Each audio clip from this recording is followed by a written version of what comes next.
I implore you to watch this video in its entirety. I know it's going to be very easy to look at the title and go, fuck this guy, but I hope you hear me out.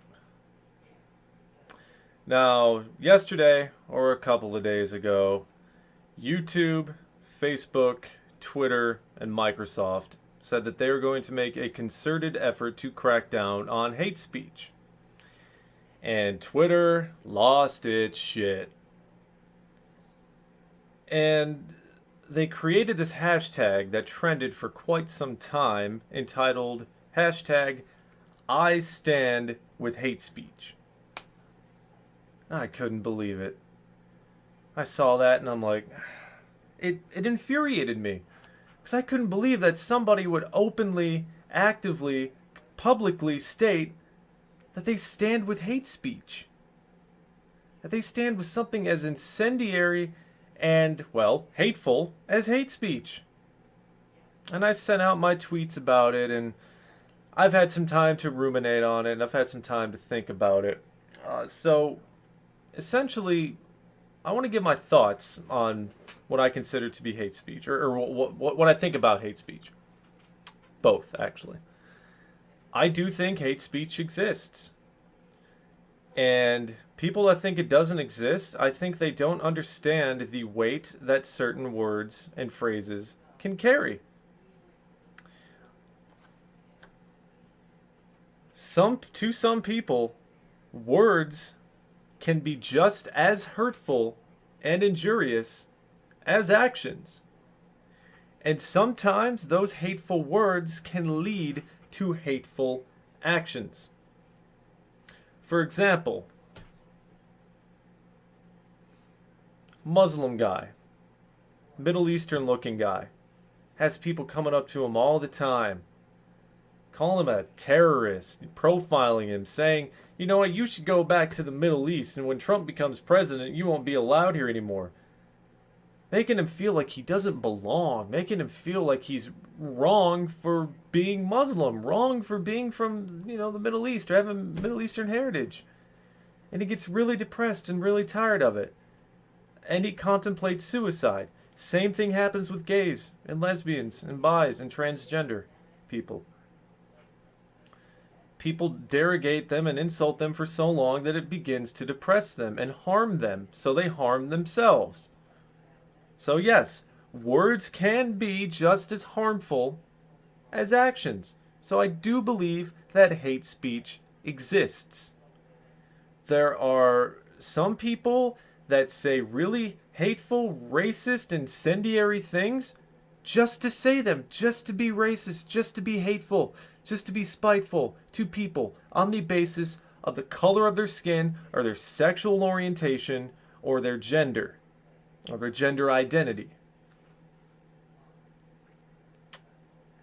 And that's the reality. But if somebody is having reasoned debate about race, about gender identity, or about the horrors of Islam, they shouldn't be just automatically censored.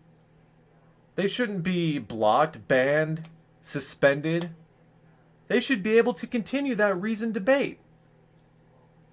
So when Facebook and Microsoft and YouTube and Twitter say they're going to make this concerted effort to crack down on hate speech, people are well within the realm of reason to be skeptical of that.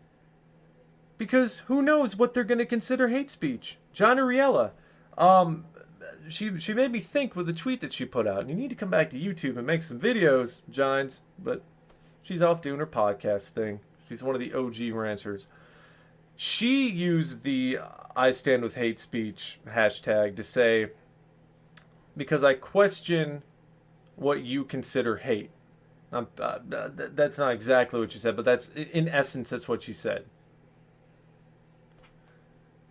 And it calmed me down after reading all of these really negative, hateful tweets about standing up for hate speech. And it really gives me even cause for concern that they're just going to swoop in and arbitrarily start suspending accounts even if they don't deserve it. But you know what? There are some accounts out there on Twitter and Facebook who just spout this racist nonsense garbage. You know, nigger this, spick that. Go swim back over the Rio Grande, you beaner. You filthy Jew, stuff like that. People who are absolutely worthless to society, adding nothing to the conversation, nothing useful, nothing of any use whatsoever.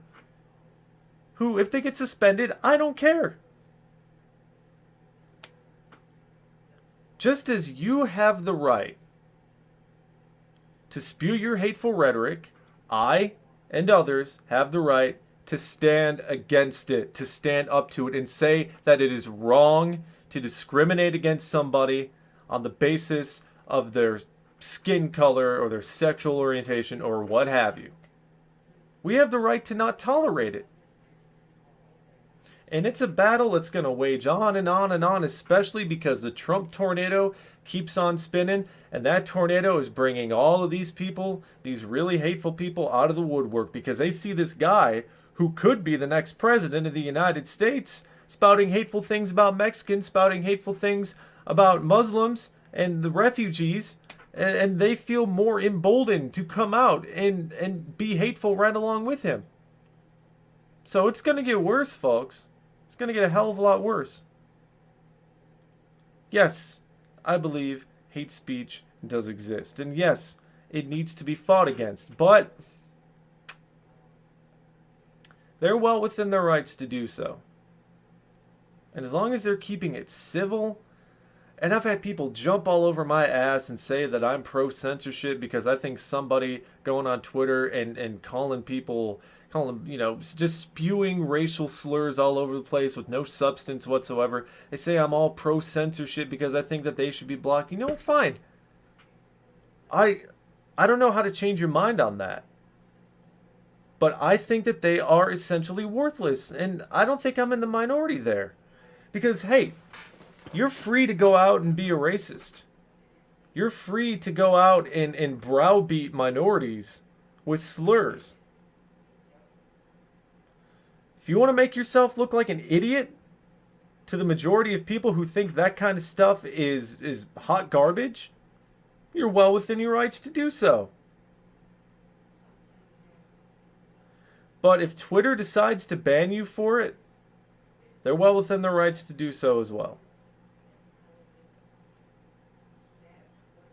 Because we've... It may not seem like it, but we have made a lot of progress in this country when it comes to civil rights.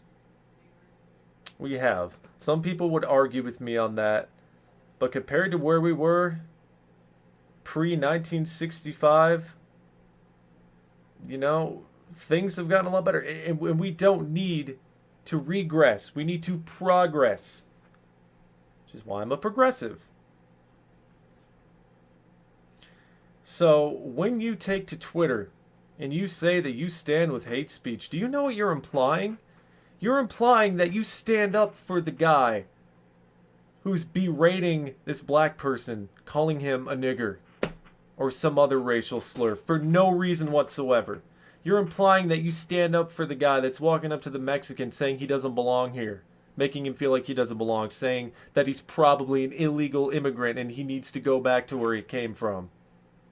You're implying that you stand up for these worthless scumbag assholes that poison this country, absolutely poison this country with their toxic rhetoric. And that's why I took the stand against that hashtag as much as I did. Not realizing, of course, that there are some people that were going along with that hashtag who do not stand up for the people that spew that kind of rhetoric, but are very concerned with what Twitter, YouTube, Facebook, and all the other social network and Microsoft people are going to crack down on this hate speech, that are legitimately concerned that innocent people who are just engaging in reasoned debate are going to have their shit suspended. So those are my thoughts on that. I hope you understand where I'm coming from. Hope I'm not rambling too much. So in an effort to prevent future rambling, I'm just going to end the video. Have a good day, folks.